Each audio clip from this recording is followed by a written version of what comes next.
akamsalimia, akamwambia shalom. Basi yule Myahudi alipotoka pale, alipoingia katika ofisi ya baba yetu Askofu Lai, yule Myahudi akamuuliza, naomba baba askofu nikuulize, yule mlinda lango nimekuta pale kwa geti ameniambia shalom, anaelewa kile anasema? Anaelewa hilo neno linamaanisha kitu gani, shalom? Basi yule Myahudi akaanza kumweleza baba askofu neno shalom linamaanisha kitu gani. Akamwambia neno shalom linamaanisha ya kwamba amani ya Bwana mwenyewe iliyopita mapito ya mwanadamu iweze kuwa nawe, na mamlaka ya mbingu ambayo hutenda kazi zaidi ya mamlaka ya wanadamu basi ishuke kwako.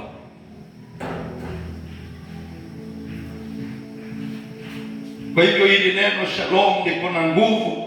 Wende kawa wiki nzima kuna mtu hajapita vizuri, wende kawa wiki nzima umekutana na dhoruba, wende kawa hata asubuhi ya leo bado akili zako hazijatulia ya kwamba uko katika nyumba ya Bwana kwa sababu ya mambo uliyoyapitia, lakini nataka nikutangazie shalom ya kwamba amani ya Mungu iliyopita kila usumbufu, amani ya Bwana iliyopita kila mapito iweze kuwa na wewe katika nyumba ya Bwana. I don't know, sijui kama unajua kuna muujiza utawahi kupokea hadi siku ile utakuwa na amani ya Bwana.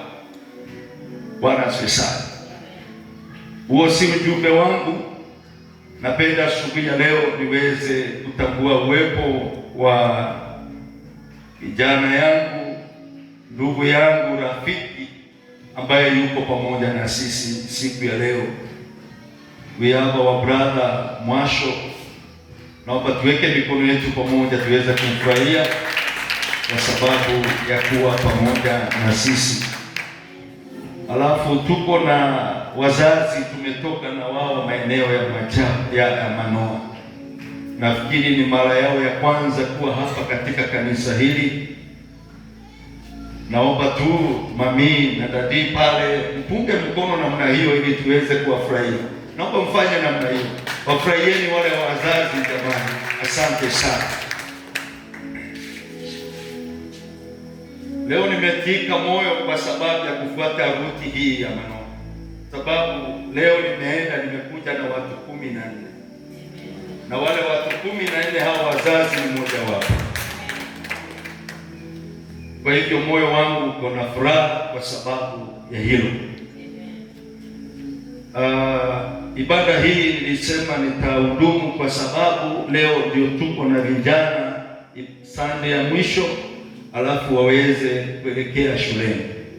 Na ninasikitika kwa sababu kuna vijana wengi wanafunzi ambao siwaoni, lakini kwa sababu hatuwezi kuvunjika moyo kwa sababu ya kuwakosa. Mungu alitoa jeshi la watu 2.5 katika nchi ya Misri, na akawaahidi ya kwamba anawapeleka katika nchi ya Kanaani. Na Mungu hakuwa na tania, alikuwa na uhakika ya kwamba hawa watu nawapeleka nchi ya Kanaani. Mungu si kama mwanadamu. Lakini ni jambo la kufadhaisha ya kwamba kati ya lile jeshi ambalo lilitoka nchi ya Misri 2.5 ni mtu mmoja peke yake aliingia nchi ya Kanaani ambaye alitoka Misri, ambaye ni Joshua. Niliwaambia siku ile nyingine kwamba Caleb alijiunga na wana wa Israeli wakiwa wamesafiri miaka 2. Alitoka kwa kabila moja linaitwa Kenizzite.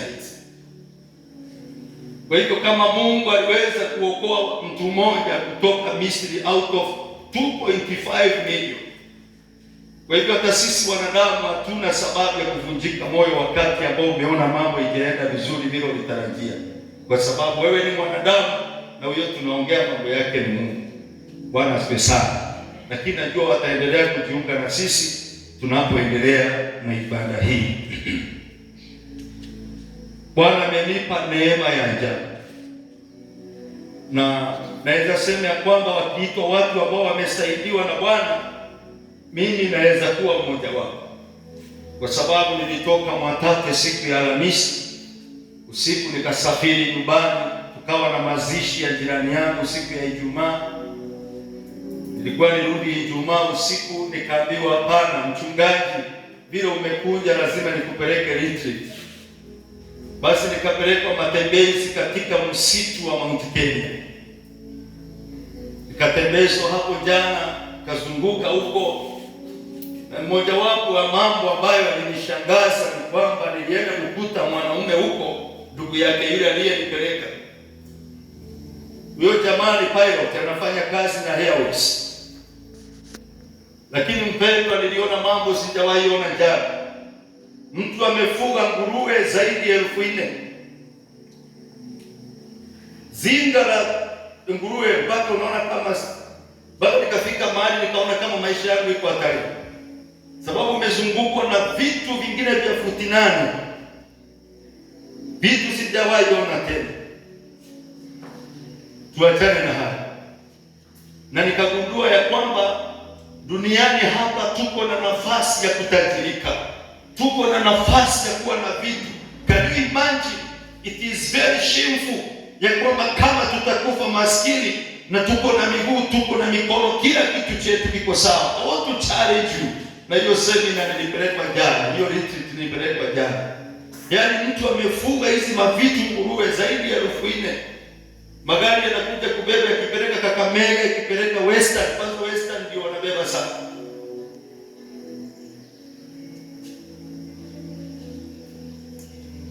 Wapendwa, tunahitaji Mungu atusaidie ili tufunguke na tuone ni kitu gani tunastahili kufanya ili tusaidike katika maisha haya. Kumbe ndio sababu mvivu amelaaniwa katika Biblia mara nyingi hivi.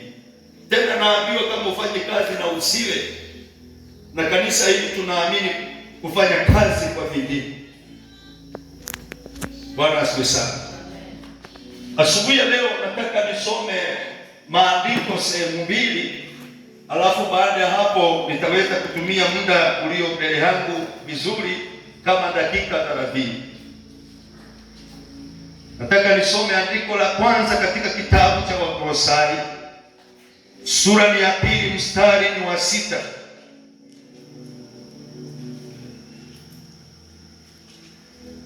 Tasoma mstari wa 6 na wa 7, alafu pengine naweza ongezea mstari wa 8. Na kutoka hapo nitaenda katika kitabu cha Timotheo wa pili sura ni ya 2 mstari wa 1. Biblia inasema katika Wakolosai 2 mstari wa 6, basi kama mlivyopokea Kristo Yesu Bwana, enendeni vivyo hivyo katika yeye. Mstari wa 7 unasema wenye shina na wenye kujengwa katika yeye, mmefanywa imara kwa imani, kama mlivyofundishwa, mkizidi kutoa shukrani. Tamani nisome mstari wa 7 kwa Kiingereza. Inasema kwamba rooted and built up in him and established in the faith as ye have been taught, abounding therein with thanksgiving. 2 Timotheo wa pili sura ni ya 2, nasoma mstari wa 1. Unasema kwamba basi wewe mwanangu, huwe hodari katika neema iliyo katika Kristo Yesu. Nimesoma vifungu viwili katika Biblia, na hivi vifungu nimesoma vimeandikwa na mtu mmoja ambaye anaitwa Paulo. Paulo hana haya kujiita mjenzi aliye supavu kulingana na wito wake na huduma iliyokuwa ndani yake. Anajitambulisha katika Biblia akiwa mjenzi ambaye ni supavu. Ni mjenzi wa kujenga nini? Ni mjenzi wa kujenga nyumba ya Bwana. Siku moja Yesu akaambiwa kwamba njoo tukuonyeshe hekalu la Mungu ambalo lilijengwa na Suleimani miaka 46. Uone vile linapendeza. Yesu alipofika hapo akawaambia, sikieni niwaambie ndugu zangu, hili jengo mnaloliona hapa nitalibomoa. Kwanza hakusema talibomoa, alisema libomoeni ili jengo na mimi nitalijenga kwa siku 3. Mojawapo ya vitu Yesu alistakiwa wakati alikuwa anasulubishwa, ni mojawapo ni kwamba alisema atabomoa hekalu ya Mungu. Lakini Yesu alikuwa anamaanisha kitu gani? Alikuwa anamaanisha kwamba nyinyi mnaamini Mungu anakaa kwa jengo na mnadhamini jengo kana kwamba hayo ni makao ya Mungu. Lakini Yesu akawa anawaambia ya kwamba hili jengo libomoeni. Kusema libomoeni halikuwa anamaanisha kwamba nyinyi ndio mtakaonisulubisha mimi, nyinyi ndio mtakaoniua. Yesu hakujiua, Yesu aliuliwa. Kwa hivyo wakati aliwaambia kwamba bomoeni ni jengo na nitalijenga kwa muda wa siku 3, halikuwa anamaanisha kwamba mtanikamata mimi, mtanitesa, mtanichapa viboko, mtanitia majeraha, mtanipigilia misumari, mtanitesa, mtanisulubisha na nitakufa. Hilo ndio kubomoa hekalu la Bwana. Yesu akimaanisha kwamba mtakaponiua katika muda wa siku 3 ndani ya kaburi, nitakuwa nawaondoa katika lile hekalu la kwanza na kuwaleta katika hekalu jipya. Nitakuwa nimemalizana na zile sheria za Musa, zile amri 10, na nitakuwa nimewaleta katika amri zingine. Nitakuwa nimewatoa katika agano la kale, nitakuwa nimewaleta katika agano jipya.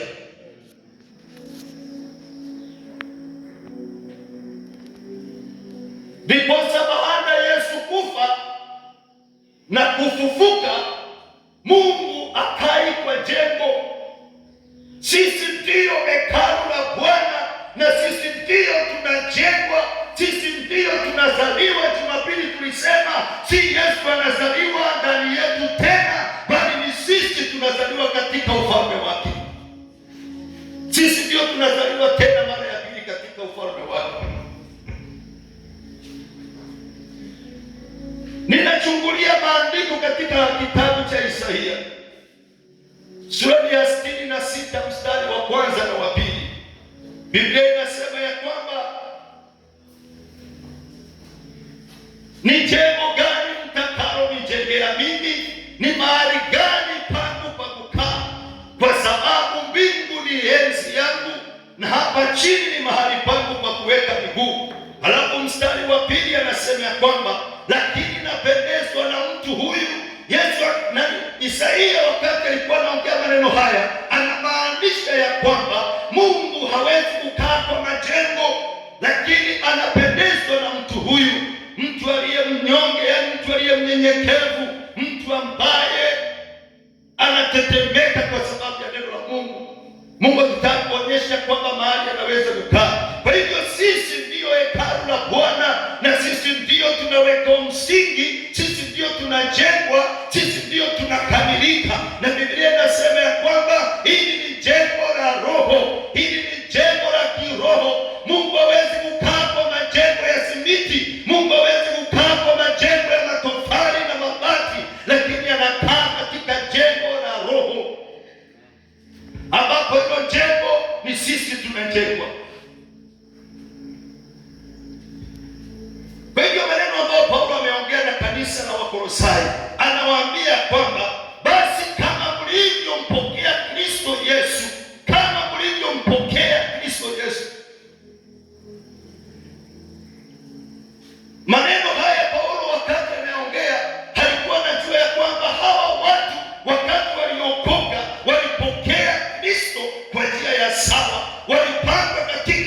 msingi wa kweli, walipokea injili ya kweli, injili ambayo ni safi, hapa inaweza kuokoa. Sasa nawaambia kwamba kama mlivyompokea Kristo Yesu, basi enendeni namna hiyo, enendeni namna hiyo. Today I want to charge you my students, my sons and my daughters. Leo nataka kucharge ni kama vile ambavyo naona maaskari wakishapitia training na wakamaliza training yao, ama madaktari wanaenda kufanyiwa ile pass out. That is to charge. Vijana wetu tumekuwa na nyinyi kwa muda wa wiki 3 na tuko na ushuhuda wa wokovu wenu, na tunajua ya kwamba mmeokoka na mnaendelea vizuri. Leo katika ibada hii nataka kuachilia, mnaporudi shuleni, mnaporudia katika masomo yenu, ya kwamba jamani, watoto wangu, kama mlivyompokea Kristo Yesu, as you have received Jesus Christ,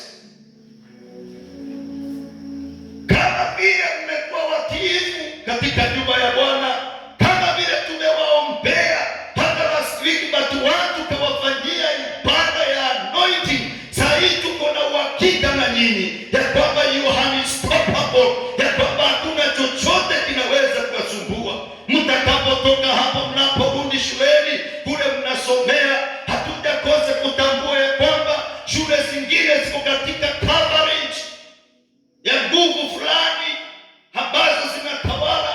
Unasikia shuleni ya kwamba watoto wanapagawa, unasikia shuleni sijui kunaendelea namna gani.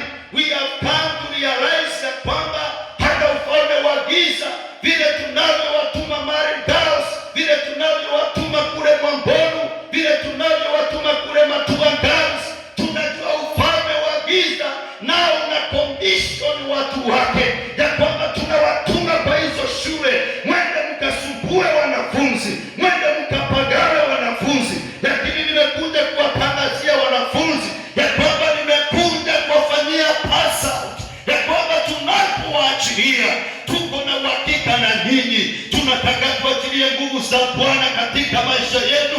Hata mkikutana na madhabahu za aina gani, hata mkikutana na agents za aina gani, you can never be overcome, kwa sababu tunatangaza ya kwamba kama mlivyompokea Kristo Yesu, enendeni namna hiyo. Vile mmekuwa mkiomba hapa kanisani, endeleeni namna hiyo hiyo. Jana muujiza moja Mungu alifanya wa ajabu sana. Yule mtu aliyenipeleka Liti, kumbe kijana yake ako form 3 na kijana ameanza kupotoka, ameanza kuharibika. Na wakati niliachwa hapo kwa nyumba, kijana kaja, mzazi wake alishangaa. Kijana kaja kaniambia, Pastor, nataka nikwambie ya kwamba mimi nimebackslide, ya kwamba mimi nimeanza kwenda na njia mbaya. Basi kijana nikaanza kumhubiria, nikaanza kumfundisha, nikaanza kumwongelesha. Kijana kaanza kulia, nikampigisha magoti pale, nikamwombea ombi la urejesho. Nataka niseme njia za Mungu si kama njia za wanadamu. Nilikuwa napelekwa retreat ya kwenda kuona sijui msitu, lakini katika ufalme wa Mungu there was a mission. Kulikuwa na mishonari ya kiungu, na huyo kijana kaniambia kwamba I want to promise you Pastor, ya kwamba mimi sitabackslide tena, nitaendelea, nitasimama. Haleluya. So Paulo anaambia kanisa la Wakolosai ya kwamba kama mlivyompokea Kristo, enendeni namna hiyo. Bwana asifiwe sana. Kuna mambo ametaja pale. Jambo la kwanza nasema ya kwamba be rooted. Be rooted. Yaani Kiswahili nasema kwamba wenye shina. Wenye shina. To be rooted ni vile tunapandana mmea ukiwa wa futi moja. Tunaenda tunaupanda ule mmea, kama ni gravelia ama ni mti gani, tunaenda tunapanda. Baada ya kupanda ule mti, ukipanda kesho yake unaweza enda ukashika na mkono ukang'oa. Hata baada ya wiki moja unaweza enda ukashika na mkono ukang'oa. Lakini baada ya miezi miwili ukienda kung'oa ule mti utasikia kauzito. Kwa nini unasikia kauzito? Ni kwa sababu ule mti ulipopandwa haukutulia pale uliwekelewa. Umeanza kwenda chini, umeanza kupeleka mizizi yake chini. Baada ya miezi mitatu, baada ya miezi sita, baada ya mwaka, ule mti hawezi kuung'oa na mikono kwa sababu umekuwa rooted, umeenda chini, umekuwa na shina, umekuwa imara. Bwana asifiwe sana. Na baada ya muda kama miaka miwili, miaka mitatu, ule mti hauwezi kuung'oa. Hata ukiambiwa ung'oe huo mti, lazima utasema utalipwa nini, kwa sababu lazima uje na shoka, lazima uje na chembe, lazima uje na vitu ili uweze kung'oa ule mti. Huo ndio mfano Paulo anaongea. Anasema nasi tulivyompokea Kristo tusikwame mahali pamoja, tusiendelee kukaa mahali tuliwekelewa, tusiendelee tu kufurahia pale ya kwamba mimi niko ndani ya Yesu tu, mimi sina wasiwasi, nimeokoka na ushuhuda mrefu. Sikia nikwambie, msaada wako mpendwa ni kuendelea kuzama chini, ni kuendelea kuzama. Kama ukienda shuleni, jiunge na SIU, usikosekane kwa ushirika, usikosekane kwa ibada, usikosekane kwa morning glory. Hiyo yote itakusababisha uendelee kuwa rooted. Haleluya. Na ukishaendelea kuwa na shina, hata mambo yakija hayatakupata, hayatakuweza. Niliwapatia mfano na mti tumepanda pale nje ya compound yetu. Nilipanda huo mti nikauzingira na mabati. Hii kwanza nilipanda wa kwanza ukang'olewa, nikapanda wa pili nikauzingira na mabati. Lakini ulifika wakati nikauondolea mabati, kwa sababu sasa hakuna kitu watoto wanaweza kufanya. Utakapoendelea kuzama kwenye shina katika wokovu, kuna vitu utaenda ukiondokea limoja baada ya lingine. Kuna vitu vitakuinulia mikono na visema kwamba huyu hatumuwezi, huyu sasa hatumuwezi. Lakini nataka nikwambia hakuna mtu hawezi kung'olewa, lakini kuna vitu utakuwa sasa umeondokea ya kwamba hili haliwezi kuniangusha. Bwana asifiwe sana. Ndiposa Paulo anawaambia kwamba be rooted. Kanisa hili ninashukuru Mungu kwa sababu tulipoanza kanisa hapa kulikuwa na matatizo mengi sana. Mara huyu asalimiani na huyu, mara huyu amegombana na huyu. Kama tuko na mapishi hapa, baada ya sherehe unakuta kwamba ni funjo, huyu alifanya. Lakini kwa sababu ya kupiga kelele na kuendelea kuzamisha kanisa na kuendelea kutangaza siri moja, ni ya kuendelea kuzama kwenye shina, yaani kuwa na shina, kuwa imara. Leo hii akatufanye sherehe, sisikiangi hata kelele zozote, sisikiangi watu wakilaumiana. Kwa sababu gani? Tumeendelea kuwa na shina, tumeendelea kuwa imara katika neno la Bwana.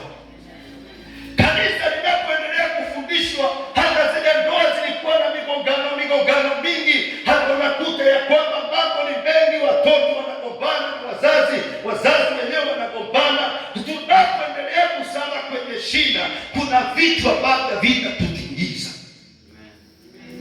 Bwana asifiwe sana.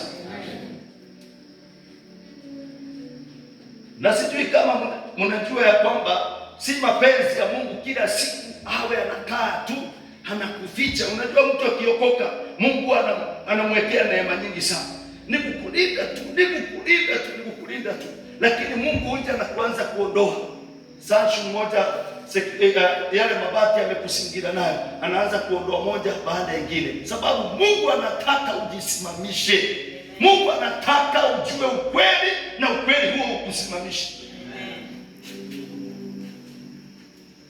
Yesu akasema kwamba kabla ya kurudi kwa mwana wa Adamu hakuna jiwe litakuwa juu ya lingine, kila jiwe litakuwa limejisimamisha. Jambo la pili ambalo Paulo anasema hapa katika mstari wa 7, baada ya kujengwa katika shina, anasema kwamba wenye kujengwa katika yeye, kujengwa katika Bwana, kujengwa katika Bwana. Wapendwa, tunapoenda kanisani, tunapoenda maushirika, tunaendelea kujengwa. Niliwaambia sisi ni mjengo, sisi ni mjengo, na tunaendelea kujengwa hadi tukamilike. Sikumbuki ni andiko gani hilo, lakini naweza kulitafuta kwa haraka sana, sababu nasikia kama nina msaada sana katika kile ninanena, japokuwa muda wangu si mwingi sana. Here is the word that says we are God's buildings and field. Hebu nisaidie kuangalia 2 Corinthians 2:9. 2 Corinthians 2:9. I'm not sure, siko na uhakika, lakini nataka tuangalie. Naona kama si hapo. Niangalie first Corinthians 2:9.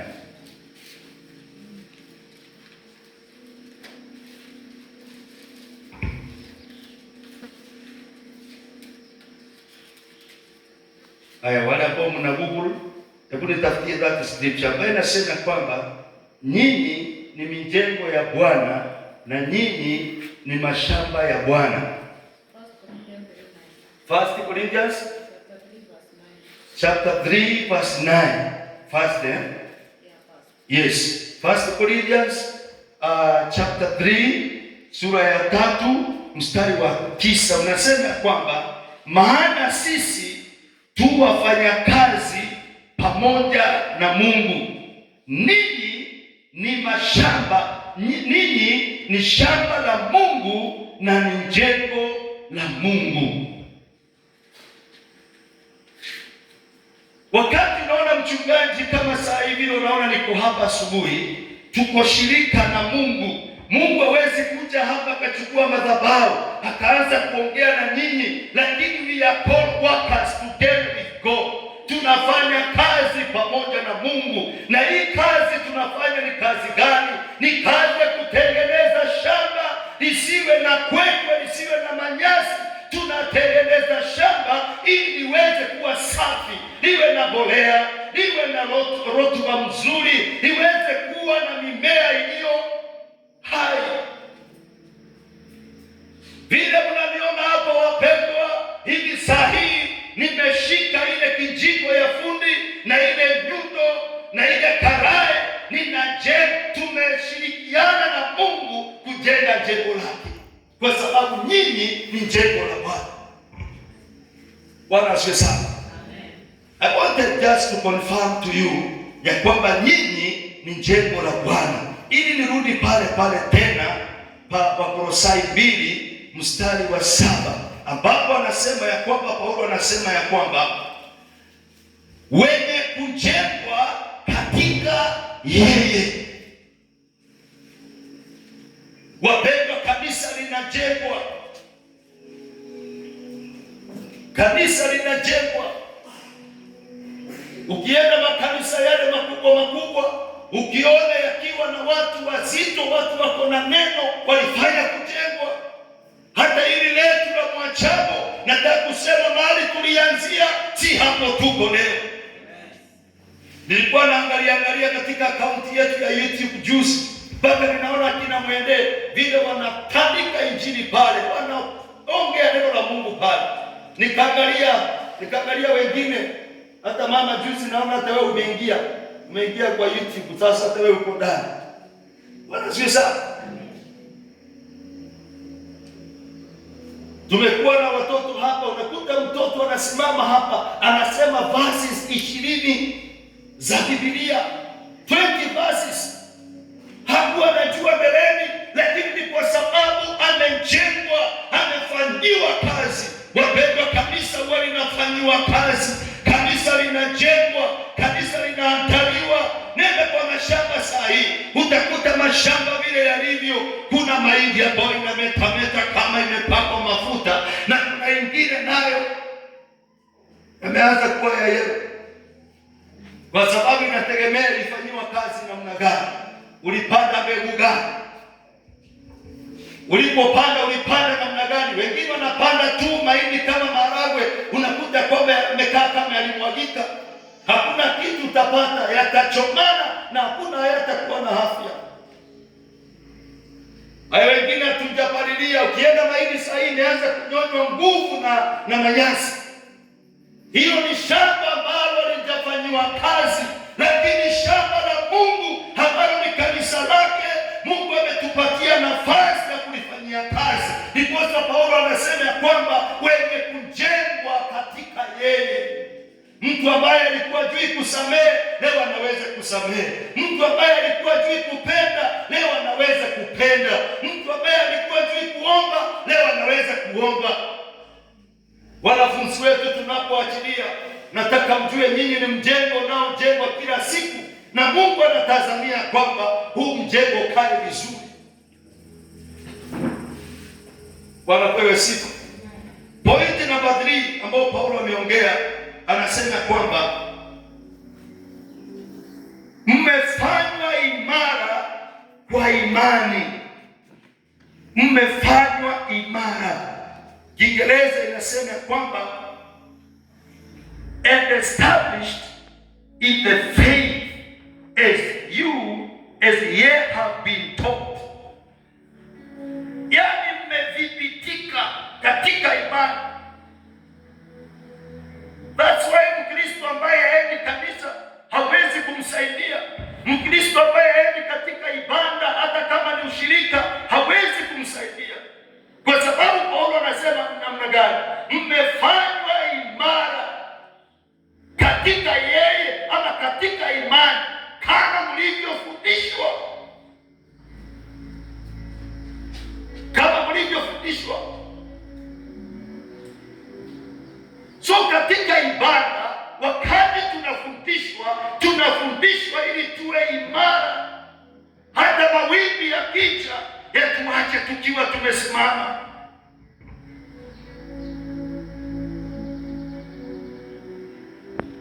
Naomba niseme jambo hili, najua pengine litakusaidia. Mojawapo ya urithi ambao tuliachiwa na Yesu ni majaribu. Yesu alisema kwamba vikwazo havina budi kufanya nini? Havina budi kuja. Wapendwa, vikwazo vitakuja, majaribu yatakuja, misukasuko itakuja. Siwezi kukuahidi kwamba tumefika mbinguni, tutatingizwa. Si Yesu angeacha amewaambia kwamba hamtakutana na vikwazo, nimewaondolea vikwazo, sasa hamtakutana na vikwazo. Lakini aliwaambia vikwazo havina budi kuja. Ukiwa mwanafunzi, vikwazo havina budi kuja. Ukiwa mama, vikwazo havina budi kuja. Hata kwa wazee wale wako hapa ndani asubuhi ya leo, vikwazo havina budi kuja. Havina budi kuja. Paulo naye akatumalizia, akasema kwamba tuko kama kondoo wa kupelekwa kichinjioni kila wakati.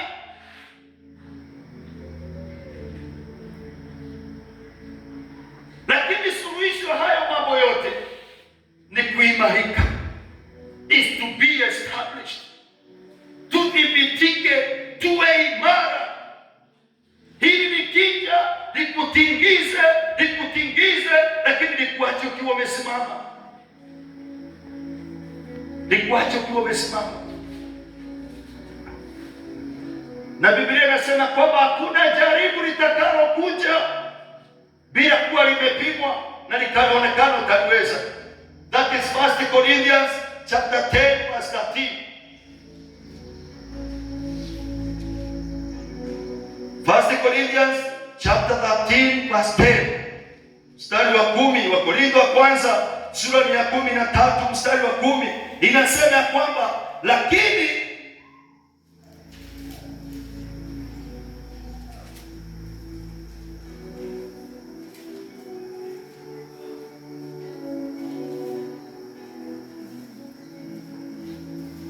Is it 13:10 or 10:13?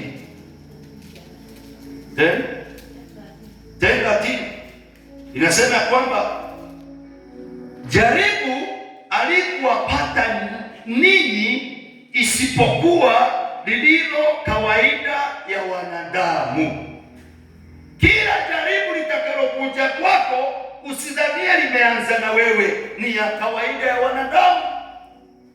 Nenda uliza watu ambao wamebobea katika Mungu wakwambie yale mambo wamepitia. Utaona ni kana kwamba huo wokovu ni shinda. Utaona kana kwamba tumeitiwa mateso. Jaribu alikuwapata ninyi isipokuwa lililo kawaida ya wanadamu, ila Mungu ni mwaminifu, ambaye hata waacha mjaribiwe kupita muwezavyo, lakini pamoja na lile jaribu atafanya na mlango wa kutokea ili muweze kuistahimili. Hayo ni maneno ya Paulo, ya kwamba lile jaribu litakalowapata wapendwa, hata lile litakupata kesho na kesho kutwa, kwa sababu siwezi kuahidi ya kwamba jaribu halitakuja. Hata wakati mpendwa anajaribiwa, tunapoenda kwake hatuendi kufukuza majaribu, tunaenda kumwombea Mungu ampatie ushindi. Amen. Sababu Paulo alisema kwamba isingekuwa ni mapito niliyoyapitia, singemjua Kristo vile alivyo. Kwa hivyo tunapopitia katika shinda na majaribu, yanatusaidia kumjua Mungu zaidi, yanatusaidia kuwa watu wa Mungu zaidi waliodhibitika. Kwa hivyo anasema jaribu ambalo litakalokuja kwenu si eti si la kawaida. Kuna watu wamepitia hilo jaribu na wameshinda. Tena anasema kwamba Mungu ni mwaminifu, hata waacha mjaribiwe zaidi ya muwezavyo. Jaribu la Joshua sio hilo jaribu la Rita. Jaribu la Dominic sio hilo jaribu la mzee Ezekiel. Kila mtu anajaribiwa kulingana na kile Mungu amewekeza ndani yako. Anajua ya kwamba hili jaribu utashinda. Kwa hivyo kushindwa katika majaribu si mapenzi ya Mungu. It's not the will of God for us to be overcome. Hata ile siku utajaribiwa ushindwe na hilo jaribu, usiseme ni makosa ya Mungu, ni makosa yako. Pengine Mungu alikutarajia uwe na mizizi na kumbe hauna mizizi, sababu umekuwa mzembe wa kuomba na hata kwenda kanisani, hata kusikiza neno na kutenda neno.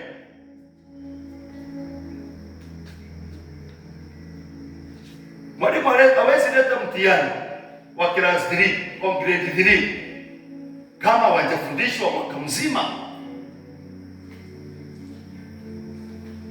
Kuna kitu inaitwa syllabus. Yaani huyu mtoto from kuanzia tamu ya kwanza, tamu ya pili, tamu ya tatu anafundishwa na mwalimu, alafu baada ya tamu ya tatu analeta mtihani.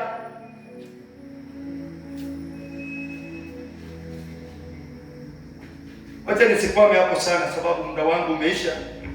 Naomba nisonge mbele katika lile andiko lingine ambalo nilisoma katika wa Timotheo wa pili sura ya kwanza.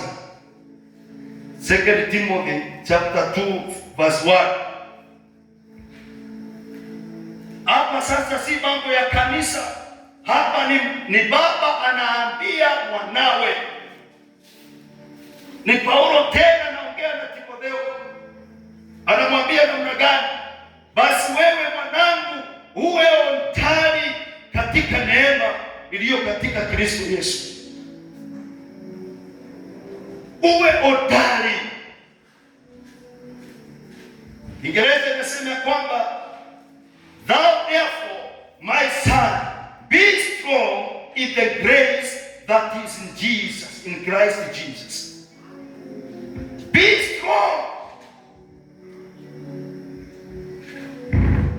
Biblia inasema tangu wakati wa Yohana Mbatizaji, from the days of John the Baptist,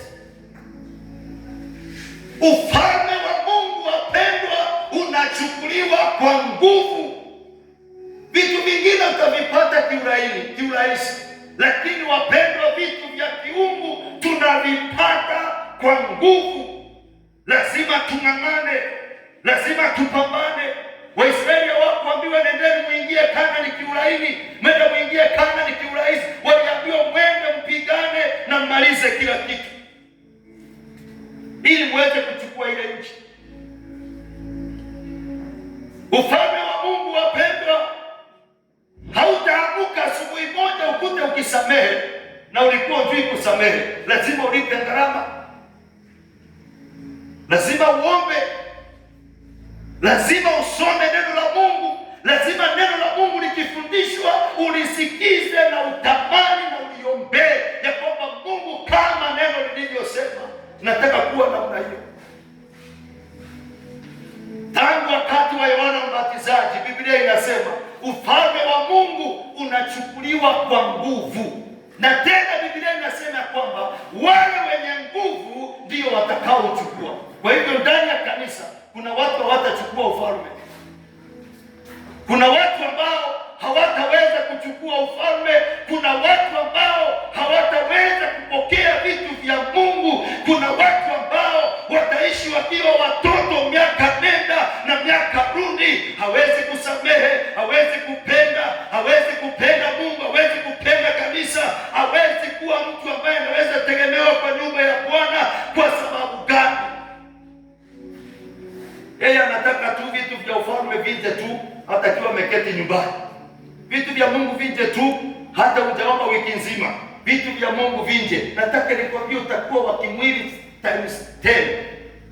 Utakuwa wa kimwili, utakuwa una tofauti na wale watu wa Kariobangi, na wale watu wa Majengo, na wale watu wa Singira, na wale watu wa maeneo mengine. Hautakuwa na tofauti. Kile kinatufanya kuwa watu tofauti wa Mungu ni kwa sababu ya kutafuta ufalme wa Mungu, ni kwa sababu ya kutafuta Mungu, wapendwa. Na Mungu haonekani kiurahisi namna hiyo. Wale wamewahi kutana na Mungu walitenga muda wa kutafuta Mungu. Bwana Yesu asifiwe. Amen.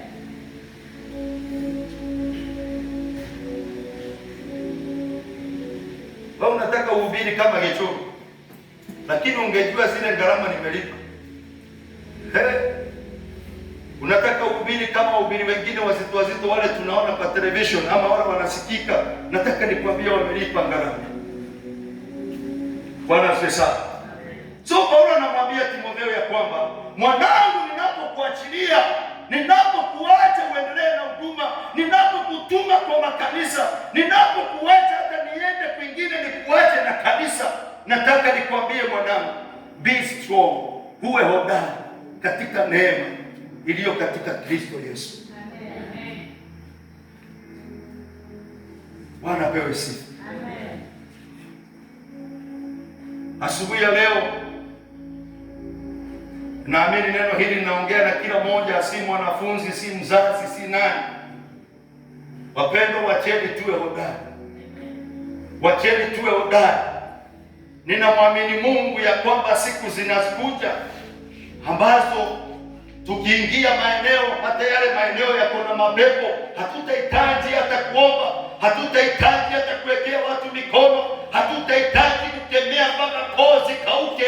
Nataka nikueleze, kwa sababu tuko hodari na tuko na nguvu za Mungu na tumebeba uwepo wa Bwana, tutatembea kwa nyumba zimepagawa na mapepo yapige kelele yakiondoka. By the way, let me tell you, ndani ya kanisa hili ninaamini hata ukija mtu ambaye ako na mapepo, kwa hilo neno la Bwana na huo uwepo wa Mungu katika nyumba yake, utafanyiwa deliverance automatically. Automatically.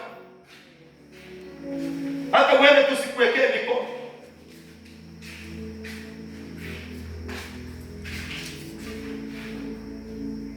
Ambia jirani yako uwe hodari. Mwambie uwe hodari. Mwambie uwe hodari. Tena ninapomaliza nataka niseme jambo moja.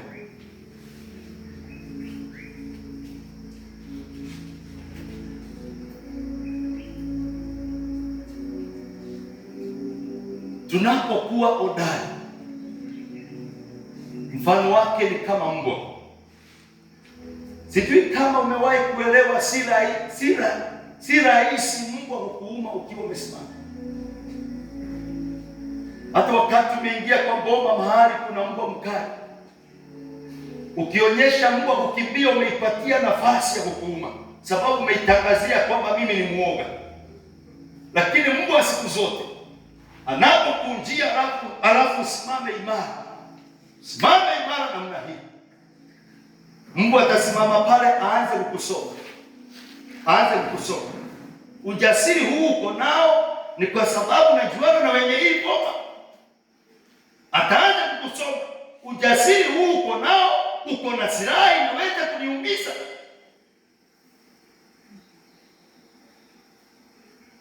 Ujasiri huu ulio nao unataka tuwe marafiki. Hayo ni maswali ambayo mbwa huwa inauliza wakati ambao umesimama imara, umekataa kukimbia. Wapendwa, hivyo ndivyo shetani alivyo. Wakati ambao umekuwa hodari na ukasimama wima, shetani anapokuangalia uanga na kuchunguza, jambo la kwanza na kuchunguza kitabu kuuliza, wewe unasimama hodari namna hiyo kinyume na mimi? Kwani unajuana na Muumba mbingu na nchi, Bwana wa majeshi? Na kama unajuana na yeye, uko na nguvu yake ndani yako. Kumbuka wale vijana walitandikwa na mapepo wakiwa wameenda kusema kwamba tunawaambia mtoke katika jina lile huwa linatajwa na Paulo, kwa sababu kwao hilo jina lilikuwa na nguvu, kwao hilo jina lilikuwa na uwezo. Walienda kukemea pepo kwa jina la Yesu ule huwa linatajwa na Paulo. Biblia inasema walitandikwa na mapepo na wakararuliwa nguo zao. Shetani hata tishiwa na kanisa leo unaenda. Hata kama unaenda kanisa la House of Abundance Hotel, hata kama unaenda kanisa la Power, hata kama unaenda kanisa la Fire. Najua makanisa yako majina yako bwana. Fire of the Holy Ghost.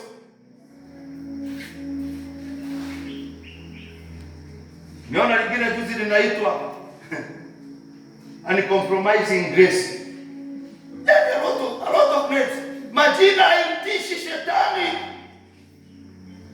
Shetani hatishwi na pasta wako ya kwamba ni anaitwa nani, huwa anafanya nini, huwa anatembea na gari ama tembei na gari. Shetani atatishiwa na ndani yako uko hodari kweli, uko hodari, unaweza kumbabaisha, unaweza kumtimua, uko na nguvu ambazo ziko juu ya nguvu zake, uko na mamlaka iliyo zaidi ya mamlaka yake. Hilo ndio itamtisha shetani. Ndiposa Paulo anawaambia Timotheo ya kwamba, mwanangu, ninapokuacha uwe hodari katika neema iliyo katika Kristo Yesu. Bwana Yesu asifiwe. Ninapomalizia hapa, wanafunzi wetu mnapoenda shuleni, we don't care shule ziko katika coverage ya aina gani, sijui mkuu wa anga hiyo anasema namna gani, sijui kutatumwa wa agents wa kutoka wapi. We don't care about that. Kitu kinachotujalisha ni kwamba tumewaachilia mkiwa hodari ama mkiwa dhaifu. Tumewaachilia mkiwa mmejipanga kukabiliana na madhabahu zozote zile zinaweza kutokea. Na ashukuriwe Mungu kwa sababu kanisa hili hatujasikia tukiitiwa mwanafunzi eti kwamba anaanguka shuleni, sijui anafanya nini. Hakuna, tutaitiwa kwa sababu ninaamini ya kwamba tumeendelea kuwa hodari, na ninaomba tuendelee namna hiyo. Tunapoingia katika muhula wa pili, second term, be strong, muwe hodari. Tuliza Madam Catherine atakueleza vizuri. Hata kuna walimu ambao si safi, si kwamba nawawekea dhana mbaya, lakini nataka kueleza kwamba kuna walimu ambao si safi. Some of them au katika anga zingine, but we don't care. Hatujalishwi na hilo. Hawe ni mwalimu, hawe ni mwanafunzi, hawe ni majirani wanatuma tungule zao kule shuleni kusumbua wanafunzi. Tunataka tuachilie wanafunzi wetu mkiwa strong, mkiwa hodari, mkiwa na nguvu. Hata mkikutana na nini hamtatishika. Na itaanzia kwa barabara. Wale ambao mnasafiri mkienda shuleni, hakuna ajali za kipepo zitakazowaona, hakuna mikosi, hakuna ajali. Ni kwa sababu tunatangaza kwamba ndani yenu mmefunikwa na damu ya Yesu. Tunaweza kusimama kwa miguu yetu. Nataka tu tuombe ombi moja, kila mmoja jiombee ombi moja, ya kwamba pia Mungu, nataka kuwa hodari, nataka kuwa hodari ndani yako, katika neema iliyo katika